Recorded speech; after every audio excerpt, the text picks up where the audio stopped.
ایک سوال یہ بھی پیدا ہوتا ہے کہ جب آپ حرم شریف میں داخل ہوتے ہیں تو یہ طواف اللہ پاک کیوں کرواتے ہیں؟ عجیب سا سوال ہے نا بھائی. آپ اللہ کے مہمان بن کے گئے ہیں، آپ کی تو خاطرداری بٹھال کے کرانی چاہیے تھی، دستر لگنا چاہیے تھا. یہ اللہ پاک طواف کیوں کرا رہے ہیں اپنے گھر کا؟ آدم علیہ السلام کو جب اللہ رب العزت نے بنایا،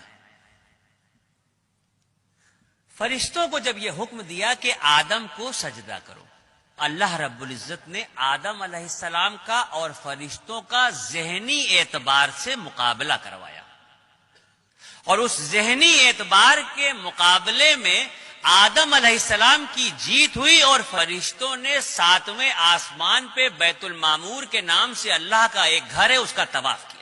جب اس کا طواف کیا تو اللہ رب العزت کو یہ ادا بہت پسند آئی، اور اسی وقت جبرائیل علیہ السلام کو یہ حکم دیا گیا کہ آدم کو لے کے زمین پہ جاؤ اور بیت المعمور کے ٹھیک نیچے روئے زمین پر میرے ایک گھر کی تعمیر کرو، تاکہ میرے بندے اگر مجھ سے اپنے عشق کا اظہار کرنا چاہیں یا اپنی کسی غلطی کا کفارہ دینا چاہیں تو میرے گھر کا طواف کریں.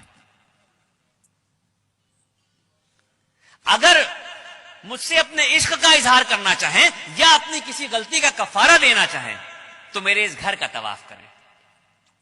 اور سن لیجئے، ہم جو اللہ کی اشرف المخلوق ہیں، ہماری جب تک سانس چل رہی ہے آپشن کھلے ہوئے ہیں ہمارے سامنے.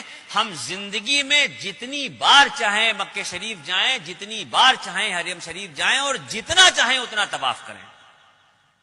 لیکن وہ جو بیت المعمور کے نام سے اللہ کا گھر ہے جس کے فرشتے صرف طواف کرتے ہیں، تو 70,000 فرشتے روز اس گھر کا طواف کرتے ہیں، اور ایک بار جو فرشتہ طواف کر رہا ہے قیامت تک اس کا دوبارہ نمبر نہیں آئے گا. اتنے فرشتے ہیں، اس درجہ طواف ہو رہا ہے کہ ایک بار جو طواف ہو رہا ہے وہ دوبارہ نہیں آئے گا.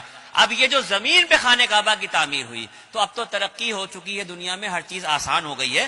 آپ گوگل پہ دیکھ سکتے ہیں، نقشہ اٹھا کے دیکھ سکتے ہیں، موبائل پہ دیکھ سکتے ہیں، کسی بھی طرح سے اگر آپ دیکھنا چاہیں آپ گوگل کے نقشے پہ جا کے دنیا کا نقشہ ڈالیے، اور دنیا کے نقشے پہ جب آپ دیکھیں گے تو پوری دنیا آپ کو گول دکھائی دے گی. یہ تو نقشے کے دیکھے بغیر بھی سب کو پتا ہے کہ دنیا گول ہے. اس دنیا کے گول کے بیچ میں جو سینٹر ہے، بالکل انچوں سے ناپ لیجئے، ایک ایک سوت کے حساب سے ناپ لیجئے، پوری جو گول دنیا ہے اس کے بیچ کا جو سینٹر ہے، اس گول سینٹر پہ یہ کعبۃ اللہ کی تعمیر ہوئی ہے.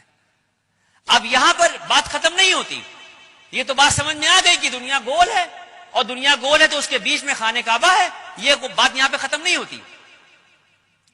اگر سائنس یہ کہتی ہے، میں نہیں کہہ رہا ہوں، اگر سائنس یہ کہتی ہے کہ دنیا گول ہے اور گھوم رہی ہے، تو پھر میرا ایمان یہ کہتا ہے کہ مذہب و ملت کی پرواہ کیے بغیر اس دنیا کا ہر شخص کعبۃ اللہ کا طواف کر رہا ہے.